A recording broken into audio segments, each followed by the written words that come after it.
자, 오늘은 주님을 감동시키는 믿음이라는 제목으로 함께 은혜 나누기를 원합니다. 어떤 두 사람이요, 옛날 그 푸주간에 고기 파는데 어느 두 분이 이제 친구분인가 봐요. 가서 고기를 사러 갔습니다. 가서 이봐라, 고기 한 것만 주게 이래가지고는 이제 고기를 한 거를 받았어요. 다른 사람은 나에게 고기 한 것만, 여보게 나도 고기 한 것만 주시게나 해서 또 그분도 고기 한 것을 받았는데, 샀는데 첫 번째 고기 이제 여봐라 고기 한 것만 다 해가지고 받은 사람이 감옥 보니까 나보다도 더 많이 이분이 받은 것 같아. 왜 똑같은 돈 내는데 이 사람은 많이 주고 나는 적게 주냐 그랬더니 이 부족한 주인이 그거는요 여봐라가 첫 번째 거는 잘라드렸고 두 번째는 여보게가 잘라드렸습니다. 그래서 차이가 났습니다라고 얘기를 했답니다. 이 얘기를 통해서 우리가 생각할 게 뭐냐, 사람도 감동을 시키면은 대하는 것이 달라지는구나, 돌아오는 것이 달라지는구나 하는 것을 우리가 알 수 있어요. 우리가 평소에도 이거 많이 느끼는 겁니다. 주님께도 다 같은 성도라 할지라도, 다 같은 하나님의 자녀라 할지라도, 부름받은 자녀라도 주님을 감동시키는 믿음을 보이면 주님 앞에 크게 쓰임받고 주님으로부터 은혜도 받고, 엄청나게 많은 은혜도 받고요, 주님께서 원하시는 사역들을 많이 맡기게 된다는 겁니다. 그래서 오늘 저는 마가복음 10장 46절부터 52절까지의 말씀을 통해서 이 이야기는 바디메오의 이야기입니다. 예수님을 만난 바디메오. 그래서 바디메오는 원래 우리가 잘 아는 대로 소경이자 거지였습니다. 그런데 소경과 거지였던 이 사람이 예수님을 만나고 예수님을 쫓는 제자의 삶을 살게 됩니다. 우리는 성경에 예수님 제자가 되었다는 얘기가 없는데, 그 얘기는 없어요. 근데 제자란 예수님을 쫓아가는 사람이 제자예요. 예수님을 따라가는 사람이 제자예요. 오늘 말씀의 마지막에 보니까 그 길에 예수를 길에서 쫓으니라. 그 이후에 어떤 삶을 살았는지는 나오지 않아요. 그러나 바디메오는 제가 믿기는 분명히 예수님을 따라다니는 제자로서의 삶을 살았다는 겁니다. 그래서 오늘 이 말씀을 통해서 마가복음 10장 46절부터 52절의 말씀을 통해서 왜 바디메오는 그렇게 주님을 제자의 삶을, 주님을 쫓는 제자의 삶을 살게 되었는가? 바디메오에게는 어떤 믿음이 있었는가? 어떤 믿음이 주님을 감동시켜서 눈을 고쳐주시고 또 제자로서 주님께서 그를 다니고 다니는 그런 삶을 살 수 있게 되었는가 하는 것을 알기를 원합니다. 자, 46절부터 52절인데 제가 짝수 읽고요, 마지막 절을 우리 함께 읽겠습니다. 홀수는 우리 성도님들 읽으시고요, 제가 읽습니다. 그들이 여리고에 이르렀더니 예수께서 제자들과 허다한 무리와 함께 여리고에서 나가실 때 디메오의 아들인 맹인 거지 바디메오가 길가에 앉았다가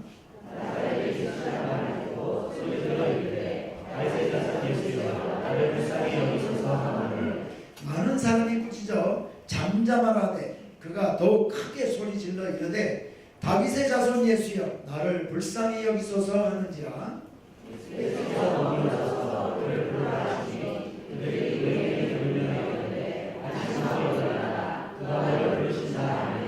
맹인이 겉옷을 내버리고 뛰어 일어나 예수께 나아오거늘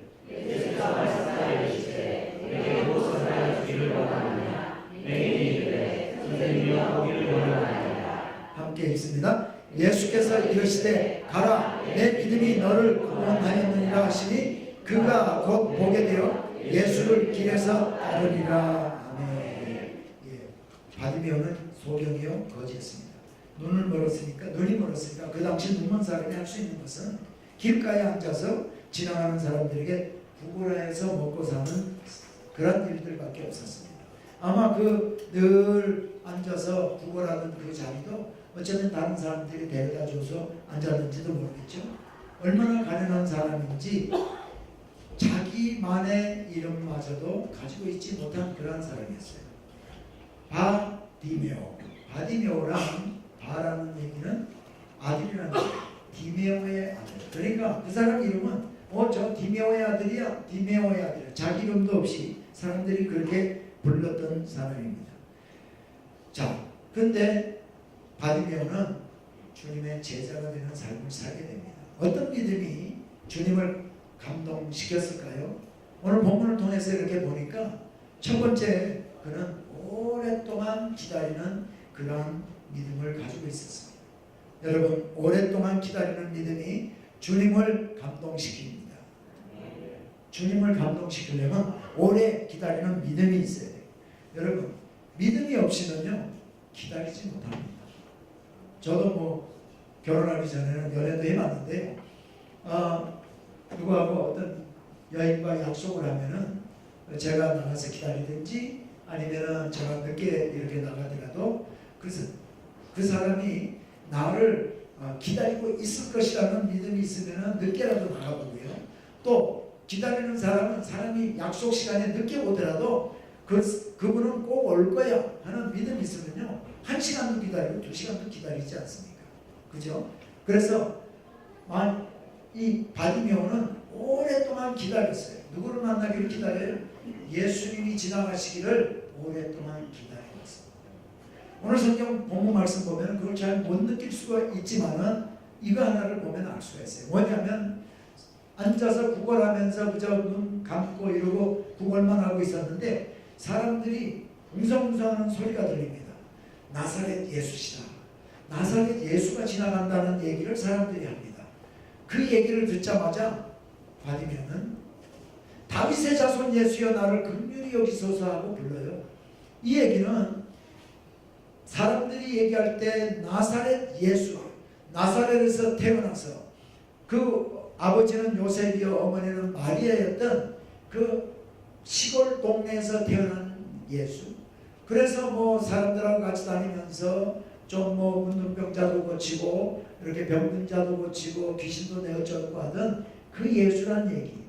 근데 바디메오는 그 얘기를 듣자마자 다윗의 자손 예수라고 부릅니다.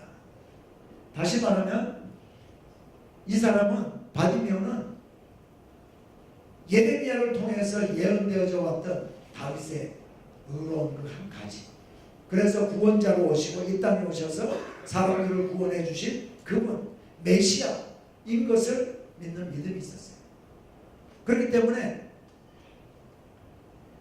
나사렛 예수라는 이름이 그에게는 나사렛 예수라는 이름으로 불리우지 아니하고 다윗의 자손 예수라고 부르는 믿음이 있었다는 거예요. 그러므로 그는 다른 사람들이 병자들이 고침을 받고 문둥병자가 고침을 받고 맹인이 눈을 뜨고 죽은 나사로가 뭐 살아나고 또 이 백부장의 그 딸이 고침을 받고 이런 것들을 소문을 들었을 때 그는 분명히 다윗의 자손 구세주 메시아로 오시는 그분이야. 그리고 그분을 만나면 내가 눈을 뜨게 될 수 있을 것이라는 믿음을 가지고요. 비록 거지였고 소경이었지만 거기 앉아서 그 예수를 오랫동안 기다리고 있었던 것을 알 수가 있습니다. 사랑하는 성도 여러분 예수님의 신분을 예수님이 누구이신 것을 확실히 여러분 믿으십니까? 예수님은 이 땅에 오신 구세주요 하나님이십니다. 그러므로 우리도 이 바디메오와 같은 오래 기다리는 믿음이 있기를 예수님 축복합니다. 예레미야서 23장 5절로부터 6절에 보면은요, 제가 5절 읽어드립니다. 5절 6절 읽어드리겠어요. 여호와의 말씀이니라. 보라, 때가 이르리니 내가 다윗에게 한 의로운 가지를 일으킬 것이라. 그가 왕이 되어 지혜롭게 다스리며 세상에서 정의와 공의를 행할 것이며 그의 날에 유다는 구원을 받겠고 이스라엘은 평안히 살 것이며 그의 이름은 여호와 우리의 공의라 일컬음을 받으시니. 여호와 하나님이라. 그리고 다윗의 여기 의로운 다윗에게 한 의로운 가지를. 그러니까 이 바디메오는요 그 예수님 나사렛 예수 촌동네에서 태어난 예수가 아니라 바로 그분이 구원자이시오 메시아라는 것을 믿는 믿음을 믿음 가지고 오래 기다려 왔습니다. 여러분 믿었으면 기다리는 여러분 되시기 예수를 축복합니다. 우리가 기도합니다. 하나님 앞에 구합니다. 구하고 믿고 구했으면요 오래 기다려야 돼요. 하나님의 응답은 우리가 원하는 때, 우리가 바라는 때에 바라는 것을 주시는 것이 아니라 하나님의 때, 하나님의 방법으로 성취되는 줄 믿습니다. 우리가 주님을 만나고 믿음의 기초가 세워졌어요. 그러면 그 위에 이제 우리가 하나님께서 우리에게 집을 지어 주시는데 기다려야 합니다. 절대로 낙심하거나 뒤로 물러가지 말고요. 기다리면, 끝까지 기다리면 응답하시는 줄 믿습니다. 하나님은 신실하게 하나님을 믿는 자에게 내 믿음대로 될지어다 말씀하십니다. 그런데 약속의 말씀을 믿음대로 이루시는 그 기한과 방법은 나에게 달려있는 것이 아니고 내가 원하는 때 내 방법대로 온 것이 아니라 하나님의 주권 하에 있다는 것을 꼭 기억하시기 바랍니다. 그것을 믿으면 그런 믿음을 가지고 있으면요 기다릴 수가 있는 거예요.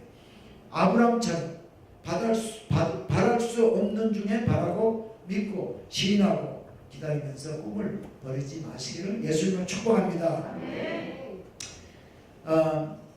이제 제가 한 예화를 말씀을 드리겠는데요. 존이라는 10살 되는 아이가 있었어요.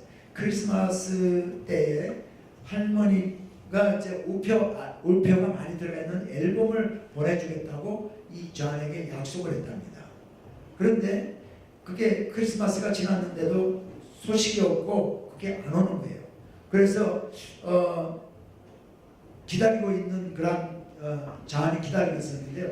자기 친구들이 크리스마스 파티에 이렇게 왔는데 다른 아이들이 나는 이 선물 받았어 하고 얘기를 하는데 우표 앨범을 꺼내놓지도 아니하고 우리 할머니는 나에게 우표 앨범을 보내줬어 하고 얘기를 이 아이가 하더랍니다. 그래서 그 엄마가 존, 너 왜 할머니한테 받지도 않은 선물을 받았다라고 얘기하니 그랬더니 할머니가 나한테 약속을 그렇게 해줬기 때문에 자기는 그 할머니가 보내줄 것을 믿는다는 그 받은 줄로 믿고 이미 이 10살 아이가 그렇게 얘기를 하고 있었다는 거예요. 그런데 며칠이 지났는데도 안 오는 거예요. 그런데 나중에 할머니가 이제 편지를 써서 보내면서 돈을 이렇게 해서 보내면서 내가 너에게 주려고 뉴욕에서 그 우표 앨범을 오달했는데 내가 받고 보니까 그게 네가 원하는 그게 아니야. 그래서 내가 그걸 다시 돌려보내고 아무래도 내가 너한테 돈을 보내서 네가 원하는 것을 그곳에서 사는 게 좋겠다고 생각을 하고 내가 보낸다라고 그렇게 얘기를 했다는 겁니다. 그랬더니 존이 어머니에게 어머니, 할머니가 절대 나는 할머니가 이렇게 얘기하신 것을 믿음 가지고 기다렸다라고 하면서 할머니가 보냈지 이러더라는 겁니다. 이 10살 아이와 같은 믿음이 우리에게 있기를 예수님은 축복합니다. 그래서 첫 번째 이렇게 오래 기다리는 믿음. 진정한 믿음은요 기다림이에요. 진정한 믿음은 기다림이라는 과정 없이 우리는 진정한 믿음을 가질 수가 없는 것을 꼭 기억하시기 바랍니다. 어떤 이유로 우리가 기다림을 할 수가 있는가? 그것은 바로 우리가 예수님께 대한 창조주 하나님께 대한 그러한 믿음과 신뢰와 신실하신 것을 우리가 믿기 때문입니다. 우리에게 만약 약속의 말씀이 주어졌고 그 말씀과 현실의 믿음 사이에 어떤 골이 있다 할지라도 아직까지 그것이 나에게 현실로 다가오지 않았다 할지라도요 우리가 그것을 끝까지 믿으면 주님은 신실하신 주님은 꼭 이루어주시는 줄 믿습니다. 이스라엘의 지존자는 거짓이나 변개함이 없으시니 그는 사람이 아니시므로 결코 변개하지 않으시니이다. 사무엘상 15장 19절에 있는 말씀입니다. 자, 아브라함이 이삭을 주에서 번제로 드리더라도 하나님께서 그 죽인 아브라함을 끝내는 살려주실 것이라는 믿음이 있었기 때문에요. 아브라함은 하나님께서 네 아들 독자 이삭을 바치라고 했을 때 100세 얻은 독자를 순종하면서 가서 바칠 수가 있었던 겁니다. 하나님을 신뢰하는 믿음을 가지고 하나님의 사람들이 오랫동안 기다릴 때 우리 주님께서 감동을 받고 우리에게 우리 우리의 소원을 특별히 더 들어주신 줄 믿습니다. 두 번째는 바디메오에게 어떤 믿음이 있었을까? 주님을 감동시키는 어떤 믿음이 있나? 부르짖는 믿음이 있었습니다. 부르짖는 간절함이 여러분 주님을 감동시키는 줄 믿습니다. 바디메오는 예수님이 이제 지나간다는 소리, 나사렛 예수가 지나간다는 소리를 듣고요, 부르짖었어요. 47절에 보니까 소리질러 가로되 다윗의 자손 예수여 나를 긍휼히 여기소서 하고 부르짖었다라고 성경 기록하고 있어요. 그랬더니 제자들이, 사람들이 시끄럽다, 잠잠하라고 얘기를 해요. 그랬을 때 더욱 소리질러 가로되, 잠잠하라고 그랬을 때 잠잠하고 있지 않았습니다. 간절함이 있었기 때문에 더욱 소리질러 가로되. 여러분, 소리를 지르며 부르짖고 있다는 것은요, 간절히 매달린다는 겁니다. 소경 바디메오는요, 예수님 만나는 것만이 소망이었고 예수님만이 해결자인 것을 믿는 믿음이 있었어요. 그러니까 이 기회를, 우리 오늘 김영식 목사님께서 기회에 대해서 얘기했잖아요. 기회를 놓치지 않았어요. 그동안 오랫동안 기다렸던 그 다윗의 자손 예수, 메시아였던 하나님이신 그분이 지나가는데 그저 뭐 예수님 나 만나주세요 이렇게 얘기한 것이 아니라 부르짖습니다. 다윗의 자손 예수여 나를 긍휼히 여기소서. 잠잠하라 그랬더니 더욱 소리질러 가로되. 여러분, 더욱 소리지르는 여러분 되시길 예수 축복합니다. 다른 방법이 없었음을 이 바디메오는 알았기 때문입니다. 그래서 그는 완전히 주님께 매달리면서 부르짖은 것입니다. 다윗의 자손 예수여 나를 불쌍히 자신의 무능함을 지금 인정하고 있습니다. 여러분, 자신의 연약함을 예수님 앞에 고백하고 있는 겁니다. 여러분, 우리가 주님 앞에 부르짖고 기도할 때요, 우리의 무능함을 인정하고 우리의 연약함, 할 수 없음을 모든 것을 내려놓고 나는 할 수 없습니다 주님 하면서 매달릴 때 주님이 감동받고 우리를 도와주시고 우리를 인도해 주실 줄 믿습니다. 여러분, 자존심을 주님 앞에는 내려놔야 됩니다. 하나님이신 창조주 하나님이신 그 주님 앞에 우리가 자존심이 무슨 소용이 있겠습니까? 우리는 그의 지으신 피조물입니다. 그렇기 때문에요, 우리가 하나님 앞에, 주님 앞에 자존심 가지고 나아갈 때는요, 주님의 긍휼함을 얻지 못합니다. 그러므로 우리가 기도할 때 아이처럼 매달리고 기도해야 합니다.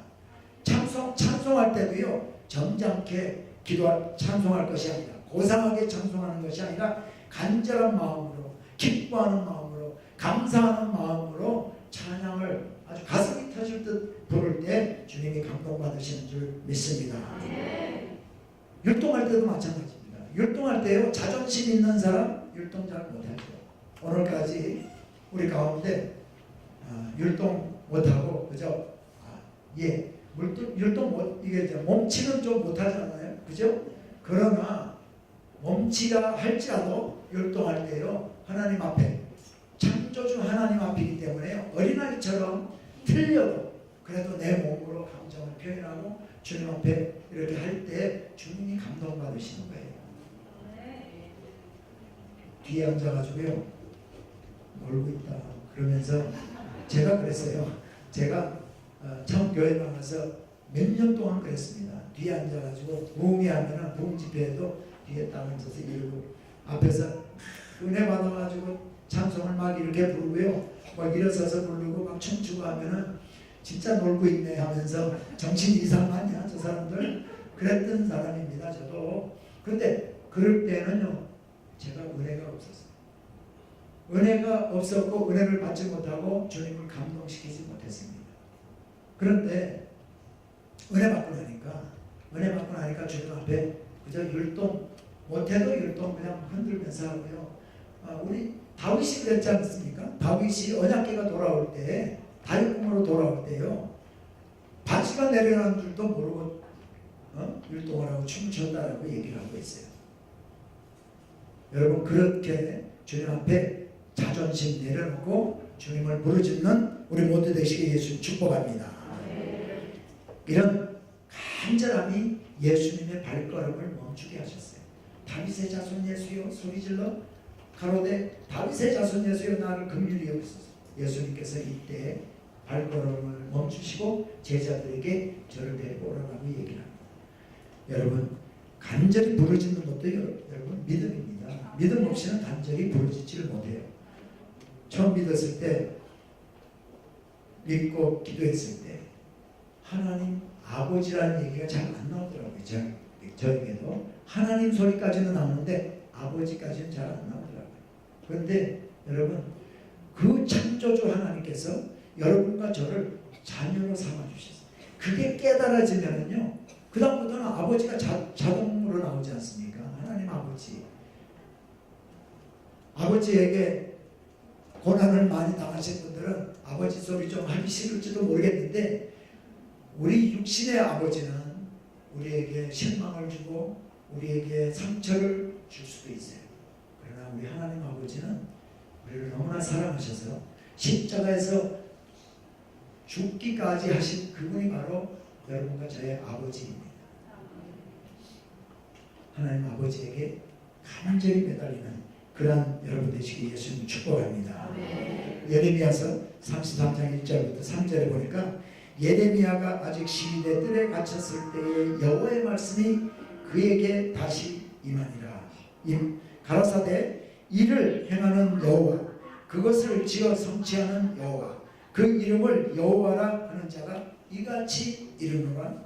너는 내게 부르짖으라. 내가 내게 응답하겠고 내가 알지 못하는 크고 비밀한 일을 내게 보이리라. 부르짖고 찾으면, 그러면 주님께서 크고 비밀한 것도 보여주신다라고 말씀을 하고 있어요. 여러분, 왜냐하면 간절히 이렇게 부르짖는 자에게 응답하시겠다는 하나님의 약속이 있는데, 왜 그런가 하니까 믿음의 외적 표현이 바로 부르짖음이기 때문입니다. 우리 안에 있는 믿음의 외적 표현이 바로 부르짖는 걸로 나타나는 거예요. 마음을 다하고 성품을 다하여 우리 주님을 구하면 그를 만나리라. 그를 구하면 만나리라. 신명기 4장 29절 말씀이에요. 이스라엘 백성들도요, 부르짖을 때마다 하나님이 만나주셨어요. 모세가 중보 기도할 때에도 부르짖어 기도했다라고 얘기를 하고 있어요. 그때 하나님께서 만나주셨습니다. 삼손도요, 블레셋 사람들에게 잡혀가서 눈알이 빠지지 않습니까? 근데 사실 삼손은요, 사사시대 때 쓰임받았던 사사인데, 사사시대가 400년 했어요. 그런데 제일 별 볼 일 없는 사사가 삼손이다라고 얘기할 수 있어요. 왜냐하면 어머니 뱃속에 있을 때부터 나신인으로 택함을 받았는데, 그가 태어나서 한 일이라고는 여자 꽁무니 따라다니고 여자 무릎 앞에고 잠이나 자고요, 기생집에 가고 뭐 이런 일들밖에 별로 한 것이 없어요. 그런데 마지막 때 죽으면서 하나님 앞에 부르짖습니다. 삼손이 여호와께 부르짖어 가로되 주 여호와여 구하옵나니 나를 생각하옵소서. 하나님이여 구하옵나니 이번만 나로 강하게 하사 블레셋 사람이 나의 두 눈을 뺀 원수를 갚게 해주세요 하고 부르짖었어요. 그랬더니 주님의 응답하셔가지고 힘을 다시 주셔서 기둥들을 무너뜨리고, 그래서 살아서 자기가 한 것보다도 죽으면서 더 많은 블레셋 사람들을 죽이게 한 그러한 사사였습니다. 사실 이 사사기 중에서요, 많은 기도원이라든가 입다라든가 사사들이 많이 있는데, 그 가운데서 삼손은 가장 별 볼 일 없는 사람임에도 불구하고 사사기에서 제일 많은 페이지를, 많은 장수를 할애하고 있어요. 그것은 왜냐하면 사사 시대 때 이스라엘 백성들이 그때 왕이 없었으므로 각기 자기 소견대로 행하였더라. 여호와의 목전에 악을 행하여 바알을 섬기고 이런 짓들을 이스라엘 백성들이 했는데, 이스라엘 백성들은 하나님의 택한 백성이잖아요. 하나님의 자녀잖아요. 그럼에도 불구하고 배신해서 하나님 업신여기고 그렇게 했거든요. 삼손도 마찬가지입니다. 삼손 태어날 때부터 일방적으로 하나님 택하셔서 그를 나신으로 이렇게 택해 줬는데, 그가 태어나서 한 일을 보면 꼭 이스라엘 백성들과 마찬가지야. 그렇기 때문에 삼손의 일생이 이스라엘 백성들의 삶과 너무나, 사사시대 때 삶과 너무나 닮았기 때문에 모형으로 삼손의 일생이 사사의 기 가운데서 가장 많은 페이지 수를 할애하고 우리에게 보여주고 있다.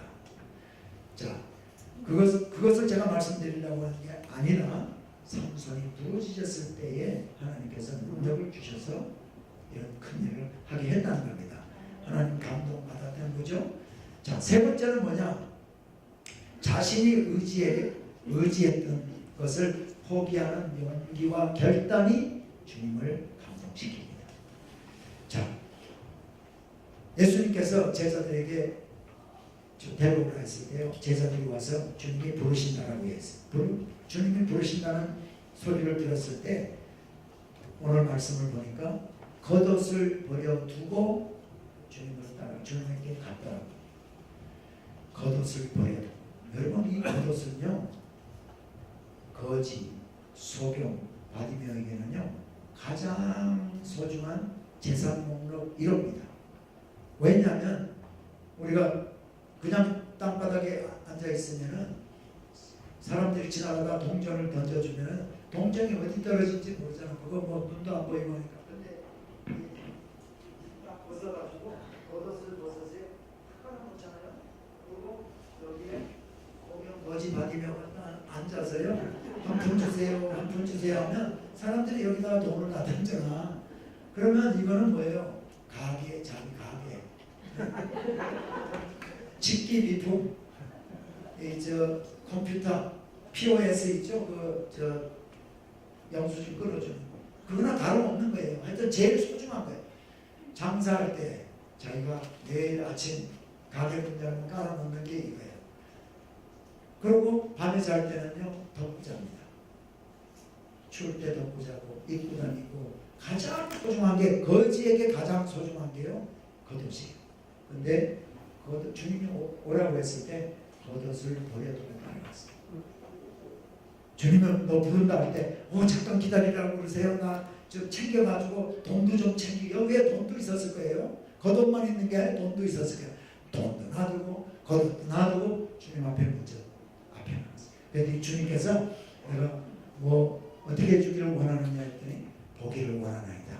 주님이 그 몇 가지에 주님이 감동되어서 눈을 뜨게 해주시고 그랬더니 이 바디메오가요 주님을 따라갑니다. 여러분, 예수님이 부른다라고 하는 말을 들었을 때 이렇게 소중한 거 버려두고 갔습니다. 여러분과 저는 어떻습니까? 우리 주님이 부르셔서 선교 좀 가자 그랬을 때 우리 어떻게 합니까? 내가 소중히 여기는 거 버리고 따라가는 여러분 되시기를 예수님을 축복합니다. 익숙했던 거 버릴 수 있는 용기, 결단하시는 여러분 되시기를 축복합니다. 평소에 의지했던 것, 이거 평소에 바디메오가 의지했던 거예요. 이거 있어야 돈 번다, 나는 이거 있어야 추위를 면한다 그랬는데 그거 다 버렸어요. 우리도 마찬가지입니다. 여러분, 주님께 쓰임받는 자가 되려면 우리가 평소에 의지했던 것, 평소에 소중히 여겼던 것, 또 내가 익숙한 것, 이런 것들을요 버릴 수 있는 용기와 결단, 이거 버릴 때 가지고 결단할 때 우리 주님이 감동받는 줄 믿습니다. 거지 생활을 받으면 이제 포기하고 이거 안 가져가. 주님만 만나면 내가 모든 거 인생이 바뀌고 하는 믿음을 가지고 있었기 때문에요. 다시 내가 이 겉옷 깔아놓고 앉지 않겠다는 그러한 결단이 그 속에 있는 줄 믿습니다. 그래서 주님 앞에 갔어요. 그래서 주님 고쳐주니까 그 자리, 그 길에서 예수를 쫓으니라. 예수님 쫓아가는 제자가 되었습니다. 가서 겉옷 다시 갖고 와서 입고 갔다는 얘기 없어요. 네, 이제는 더 이상 이것은 필요 없어. 주님만 따라다니는 제자면 내 인생 끝. 고생 끝, 행복 시작. 예. 여러분, 주님을 따르면서 여러분이 의지했던 것 버리고 신뢰했던 것 버리고 바라던 것들을 포기하는 용기. 그래서 그 용기를 주님께서 보시고 이제 축복해 주셨는데 여러분들도 이런 것을 소유하는 여러분 되시길 축복합니다. 이런 것도요 제자가 되는 첫 번째 조건이기 때문에 그렇습니다. 포기하는 용기가 주님을 따라 나서는 결단에 주님이 감동받고 그의 기도에 응답하시고 그의 삶에 함께 해 주시는 겁니다. 제가 원래 건축 설계를 했습니다. 그래서 이제 한국에서 건축 설계를 전공하고 회사 직장 생활을 하다가 이제 기회가 돼서 미국 이민을 가게 됐어요. 가게 돼서 이제 미국에서 또 직장 생활하면서 시험도 보고 해서 미국에서 건축사 면허를 받고 건축 설계 사무실을 이제 달라스에서도 하고 LA 와서도 주고 했습니다. 그러다가 제가 신학교를 1997년도에 49살 때 이제 가게 되었습니다. 그랬을 때 사람들이요, 그때 제가 장로했었는데 장로님 어떻게 그 좋은 짝을 버리고 신학교 가서 이 고생하냐고 저한테 그런 얘기를 많이 했어요. 그럴 때 저는 뭐라고 대답했냐면요, 대단한 거 아닙니다. 내가 뭐 다 버리고 희생하고 간 게 아니라 나 더 좋은 거 따라갔어요. 그렇게 얘기했어요. 왜냐하면 제가 이제 장로로서 이제 1대1 제자 영역을 이제 한 2, 3년을 했는데 그때요, 그 전에는 그저 뭐 목사님이 교회 우리 같이 섬기면서 목사님 원하는 것도 순종하면서 하고 이렇게 했는데 1대1 제자 양육을 하면서요, 제 마음에 콜링이 왔어요.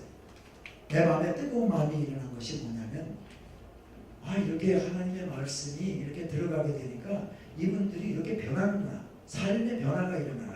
가정이 서로 이렇게 불화하던 부부가 정말 사랑하는 가정이 되고 주님 잘 섬기면서 기뻐하고 행복한 가정이 되는 것들을 보게 되면서 이 세상에 태어난 사람치고 이 정말 주의 일 하는 일만큼 귀한 일이 없다. 그래서요, 저는 더 좋은 거를 따라갔습니다. 그래서 지금까지 이제 주의 일을 하면서요, 매일매일 그래도 주님께서 사용해 주셔서 여기저기 다니면서 말씀도 전하고 또 트레스디아스 스피처 리더로 섬기기도 하고 이러는데요. 여러분, 이 세상에 태어나서 할 수 있는 일 가운데 가장 귀한 것은 영혼을 구하는 일인 줄 믿습니다. 하나님께서 그런 일들을 누구한테 주시는가 하면요, 주님을 감동시키는 자들에게 더욱더 그 일을 잘할 수 있도록 하트를 주시고 또 일거리를 붙여주는 줄 믿습니다. 그래서 아무쪼록요, 우리 모두가 특별히 주님의 영광교회가 미국에서 시작되어서 또 신성훈 목사님이 뜨거운 마음이 생겨서 지금 한국에다가 이렇게 교회를 하게 되니까 몇 년 됐죠 지금? 3년. 3년째 얼마 되지 않아요. 근데 여러분들을 통해서 신 목사님과 함께 이 교회에서 하나님께서 하실 일이 있는 줄 믿습니다. 우리는 다 택함받은 하나님의 자녀예요. 그러나 우리 가운데 특별한 사람들을 쓰게 되는데 누구를 사용하냐면 주님을 감동시키는 자들을 하나님께서 쓰시는 거예요. 성경에 하나님을 만난 사람들이 많이 있지만 하나님 만나고 주님을 만난 사람들이 다 이렇게 쓰임받은 게 아니라 주님을 감동시킨 자들이 크게 쓰임받은 줄 믿습니다. 우리 가운데 주님을 감동시켜서 주님께 쓰임받는 사람이 다 되기를 예수 축복합니다. 그래서 오늘 본문 말씀을 기억을 하면서요, 첫 번째 뭐예요? 오래 기다리는 기다림이 주님을 감동시킵니다. 여러분 기대하고 여러분이 기도를 통해서 뭐 이루기를 원하시는 거 이런 것들이 있을 거예요. 또 주님이 나를 축복해 주시면 내가 선교도 많이 하고 헌금도 많이 하고 할 텐데 하면서 1년 기도하고 2년 기도하시는 분들도 있을 겁니다. 근데 아직까지 응답이 없다는 생각하는, 그래서 조금 내가 뭐 잘못하고 있는 게 아닌가 이런 생각 드는 분이 있을 수도 있어요. 그러나요, 주님은 변개치 아니하시고 실수가 없으신 신실하신 하나님. 아브라함과 이삭과 야곱에게 너와 내 후손에게 이 땅을 주리라 약속하신 그 약속이요, 400년이 지났을 때에 하나님은 그걸 이루십니다. 하나님 때, 하나님 방법으로 이루어지는 줄 믿습니다. 오래 기다리시는 여러분 되시기 예수님 축복합니다. 주님께 간절히 부르짖는 그러한 믿음을 소유하는 여러분 되시길 축복합니다. 그리고 마지막으로 주님이 부르실 때, 주님이 쓰시고자 하실 때 내가 소중하게 여겼던 것, 귀중하게 여겼던 것, 내가 익숙했던 것, 편한 것, 있으면 너무나 좋은 것, 이런 것들 버리는 용기와 결단 가지는 여러분 되시기 예수님 축복합니다.